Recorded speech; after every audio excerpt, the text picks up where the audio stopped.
Hello, my dear students. How are you all? Let's add value to your knowledge account today. I'm Dr. Bharati Sunil. Welcome to our Finance and Accounting Academy channel. Now we are doing ratio analysis series.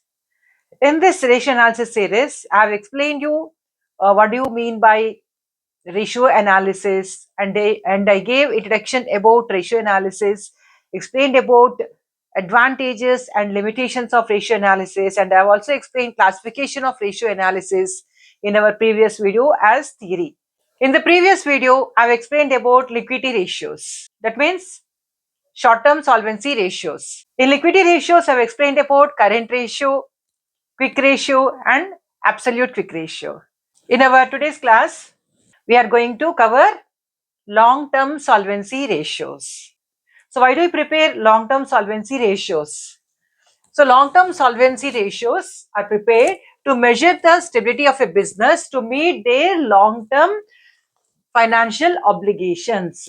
By preparing these ratios, we can understand what is the ability of the business to meet its long-term financial obligations. And we also prepare long-term solvency ratios to know the firm's financial stability, means how financially stable we are in our business. And also these long-term solvency ratios help long-term creditors to know their risk level. So that is why we prepare long-term solvency ratios. So under long-term solvency ratios, we are covering totally 7 ratios. What's the first one? Debt equity ratio. Second one, property ratio. Next, third one, debt to total assets ratio. And fourth one, capital gearing ratio. Fifth one, fixed assets ratio. Sixth one, interest coverage ratio. And seventh one, dividend coverage ratio. So before understanding about these ratios, first you should know some terms.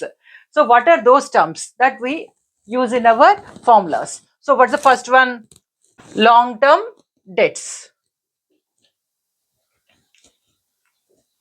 Shareholders funds.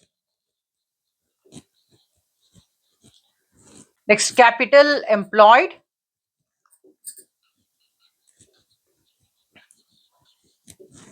Total assets. If you understand these terms, you can prepare all these ratios. So before explaining that, I would like to show you our balance sheet. So how you'll prepare balance sheet? This side you will write all liabilities, right? Next, here you will write all assets. So in liabilities, what you will cover? First we will cover shareholders funds. Next we will cover long term liabilities. Next we will cover current liabilities. And on asset side, you will take first fixed assets, current assets.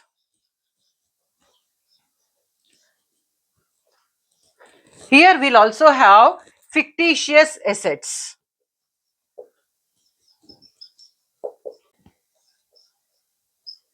So what are shareholders funds?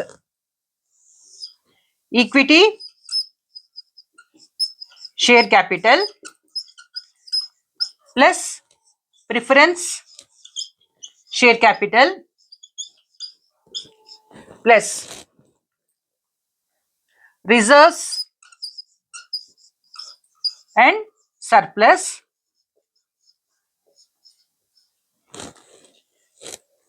minus fictitious assets.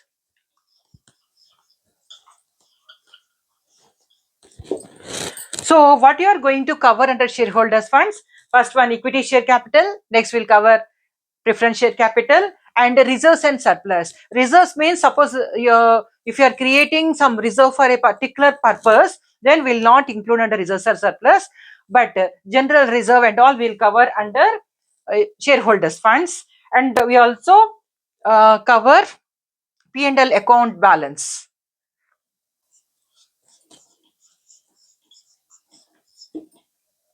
Minus fictitious assets. So what are fictitious assets? Will preliminary expenses, patents. So whatever the fictitious assets are there, that we will detect from this. Coming to the second one. What's the second one? Long-term liabilities, right? So long-term liabilities means what? Debentures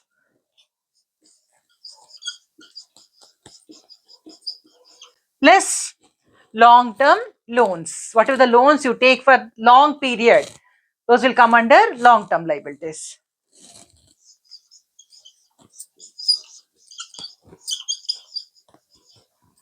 Clear? So you know about current liabilities because this already we have covered in our previous class.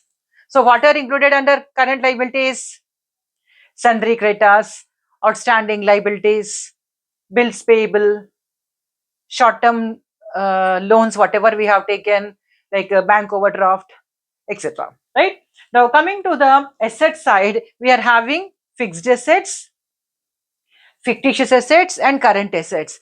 What's the first one? Fixed assets. Fixed assets means what? Plant and machinery, buildings, land, vehicles, etc. Right? And the fictitious assets means already I told you goodwill, trademarks, patents, etc. Next, current assets. Current assets we already covered in our previous video.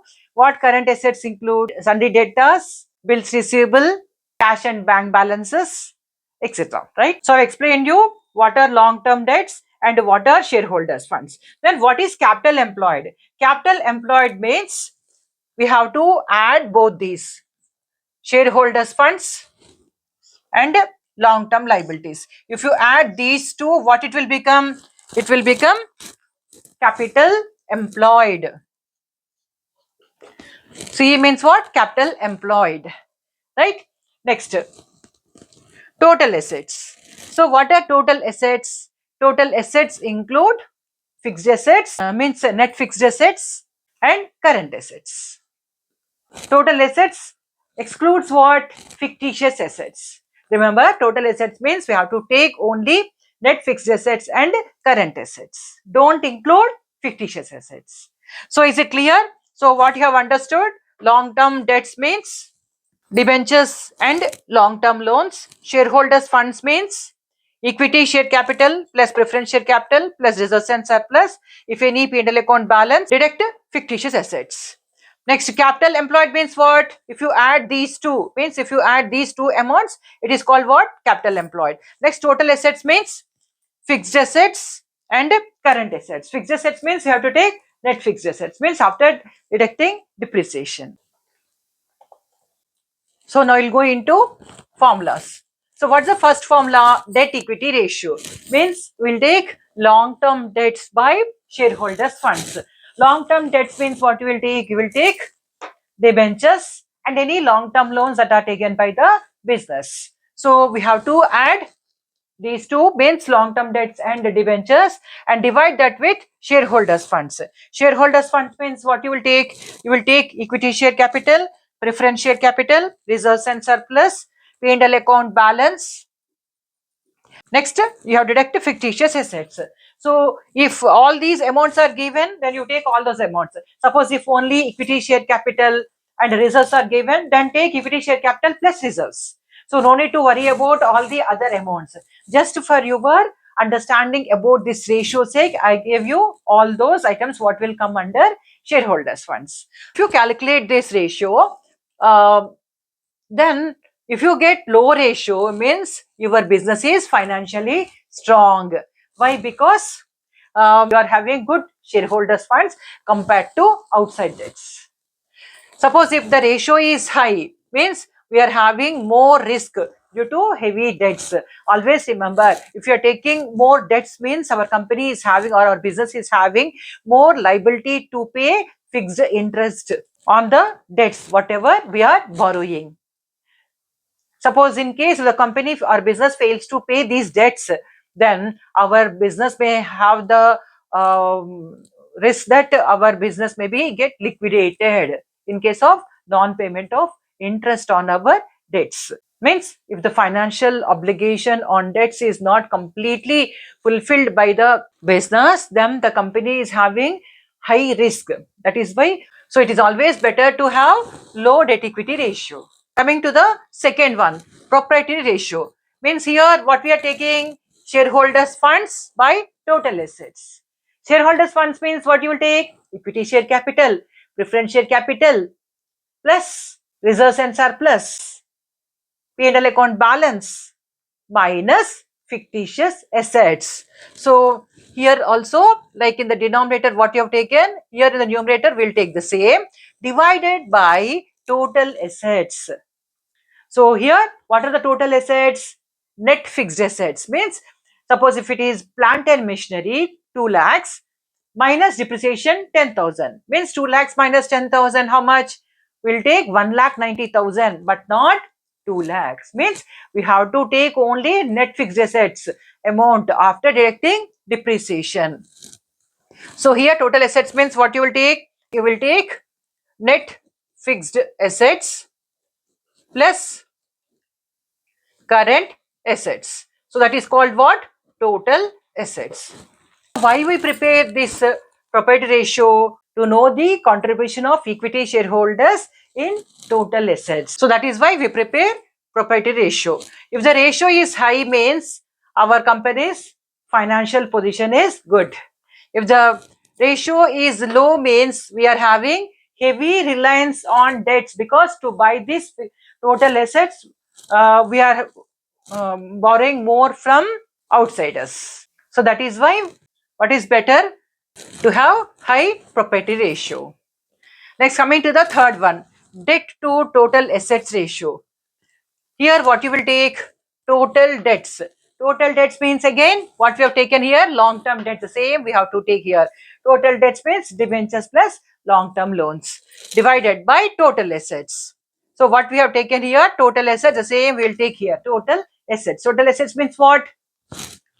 Net fixed assets plus current assets, means that is total assets. So why we prepare this ratio? We prepare this ratio to know the share of assets financed by debts. When you calculate debt total assets ratio, if the ratio is lower, it indicates that we are having lower financial risk. Now coming to the fourth one, capital gearing ratio. So what is this capital gearing ratio? Here we have to take funds bearing fixed interest and fixed dividend. So here you have to understand on what amount you have to pay fixed interest. Means you have to pay fixed interest on debentures and long term loans. So here funds bearing fixed interest means what? Debentures and long term loans. Then on what you will pay fixed dividend? You will pay fixed dividend on preference shares. Clear? So in capital gearing ratio, what you will take in the numerator? You will take debentures and long term loans, and we also take preference shares. Clear? Divided by equity shareholders funds. In equity shareholders funds, will not take preference share capital. We'll take equity share capital, we'll take reserves and surplus, we'll take P&L account balance, we'll deduct fictitious assets. Clear? So what's the difference between shareholders funds and equity shareholders funds? In shareholders funds will include preference share capital also, but in equity shareholders funds will not include preference shareholders capital, because it is very clearly mentioned that we are taking only equity shareholders funds. So when you prepare capital gearing ratio, if you are having high capital gearing ratio, then we can raise funds by way of equity shares. If you are having low capital gearing ratio, means we can attract outsiders funds to invest more in our business. So high capital gearing ratio means if you want to have more capital in your business, you can raise through equity shares. If you are having low capital gearing ratio means if you want to raise more funds for your business, then you can raise through outsiders funds, means debentures and long term loans. Fifth one, fixed assets ratio. Fixed assets ratio means here what is the ratio? Fixed assets divided by capital employed. So fixed assets means we are not considering here current assets, only fixed assets we are seeing. And what is capital employed? Capital employed means what? We'll take shareholders funds and we'll take long term liabilities. Long term liabilities and shareholders funds. If you add these two, what it will become? It will become capital employed.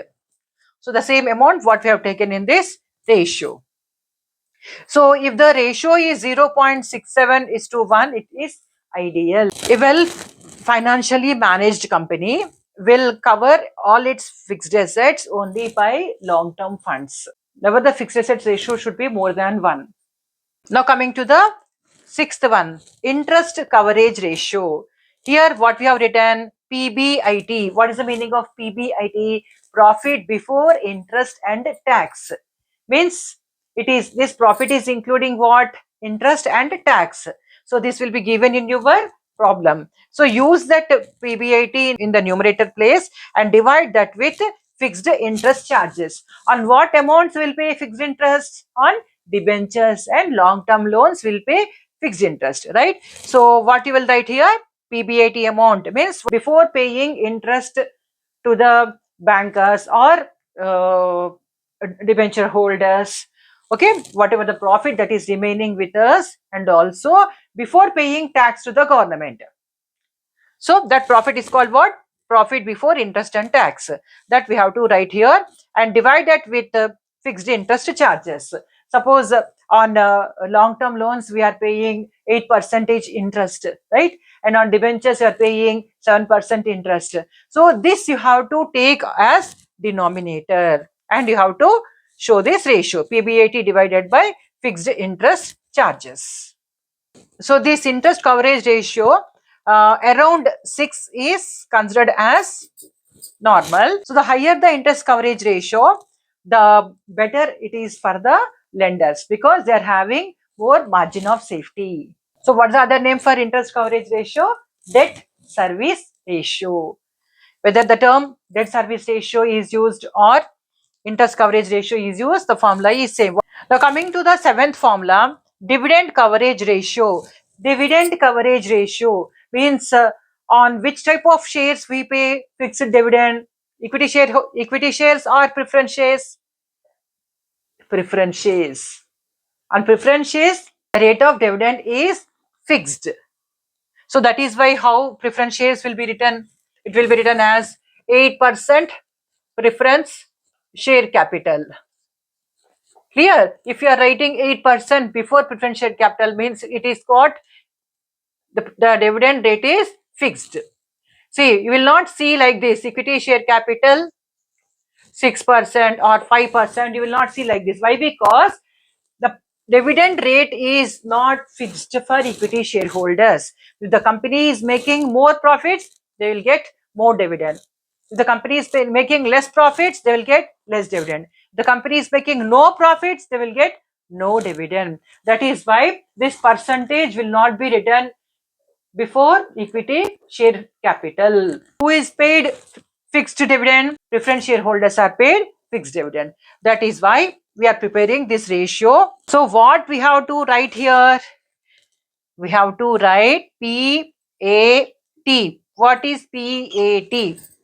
Profit after tax. After paying interest and after paying tax from our profit, whatever the amount that is remaining, that will be used to pay preference shareholders. That is why here we have written PAT. We use this amount to pay preference shareholders dividend. If the ratio is higher, it is better for the preference shareholders. That's what financial analysts say. I have explained long-term solvency ratios. How many ratios I have explained? Totally 7 ratios. So write all these ratios in your book and solve our problems, whatever we are going to do. Now I'll show one problem. That problem will cover some of these ratios. Take screenshot first because I will rub some part. So let's solve this problem. So I've given balance sheet extract. What is given here? Equity share capital 2 lakhs, 9% preference share capital 1 lakh, reserves and surplus 8 lakhs, 12% debentures 8 lakhs. If percentage is given like this, it means it is called what? Fixed dividend on preference share capital. So on preference share capital, how much of dividend we are paying? 9%. So 9% on 1 lakh means how much? 9,000. In the same way, we are paying 12% interest on debentures. So this is called what? Fixed interest. Now Fixed assets amount is given. So here depreciation is not given. So don't bother about depreciation. You just assume that this is called net fixed assets, and fictitious assets amount is also given. Why fictitious assets amount we use? We use to calculate shareholders funds. Next, additional information is given. Profit before tax and tax percentage. We have to do what? Long term solvency ratios. Clear? So first we will take the first ratio, debt equity ratio. What's the formula? Long term debts by shareholders funds. Shareholders funds. So here shareholders funds means what? Equity share capital. Equity share capital plus preference share capital plus reserves and surplus minus fictitious assets. Right? So what is our equity share capital amount? 2 lakhs plus preference share capital 1 lakh plus reserves and surplus 8 lakhs minus fictitious assets amount is how much? 75,000. 2 lakhs plus 1 lakh, 3 lakhs, 3 lakhs plus 8 lakhs, 11 lakhs minus 75,000 means it is how much? 10 lakhs 25,000. Right? Long term debts is equal to 8 lakhs divided by 10 lakhs 25,000. Okay, if you calculate this, how much you will get?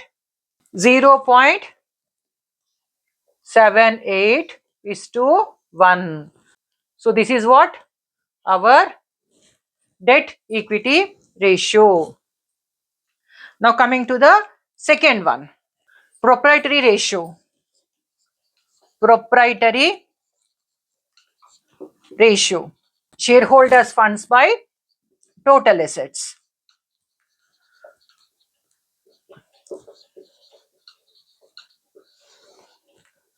Total assets. Here we are having current assets also. Current assets is equal to 2 lakhs. Property ratio is equal to shareholders funds by total assets. So already we are having shareholders funds amount here. What is that amount? 10 lakhs 25,000 because we have already calculated here. By total assets. Total assets means what we have to take? Fixed assets and current assets. So fixed assets amount is how much? 17 lakhs 50,000 and current assets amount is 2 lakhs. So it is how much? 17 lakhs 50,000 fixed assets plus current assets is how much? 2 lakhs. So it is how much totally? 10 lakh 25,000 divided by 19 lakhs 50,000. 0.56 is to 1. Again we'll put this in box. Because if you are writing like this, then in the examination, your examiner can understand clearly how many ratios you are prepared. You not check everything. If you see the answer in box, you will come to know that for debt equity ratio, this is the answer. Third one, debt to total assets ratio is equal to total debts by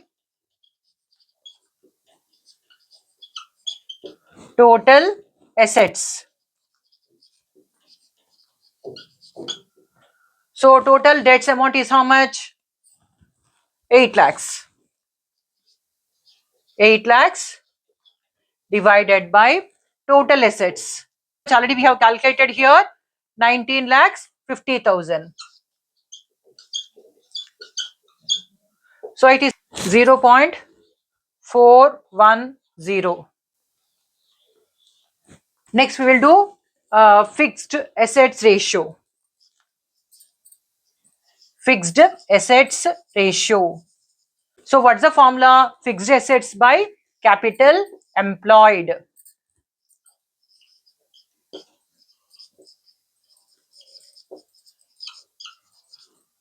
So what's the fixed assets amount?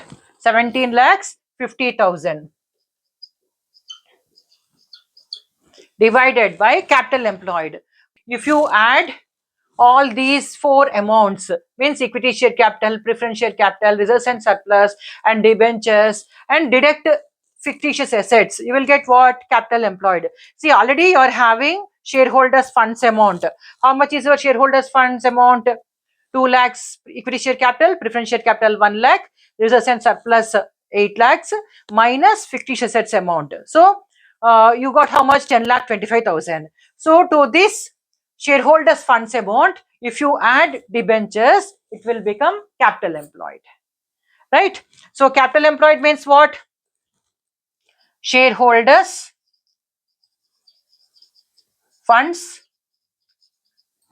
plus long term liabilities, or is also called what? Debentures. So it is how much? 10 lakh 25,000 is our shareholders funds amount, plus what is our debentures amount? 8 lakhs. So it is equal to 17 lakhs 50,000 divided by 18 lakhs 25,000, means it is how much? 0.96 is to 1. So we have calculated 4 ratios: debt equity ratio, property ratio, debt to total assets ratio, fixed assets ratio. Take screenshot. Now we will do capital gearing ratio. Capital gearing ratio is equal to funds bearing fixed interest and fixed dividend. On which amount we are paying fixed interest? On debentures. So here we will write debentures amount 8 lakhs, and on which amount we are paying fixed dividend? On preference share capital. How much is the dividend? 9%. So we will take this amount also.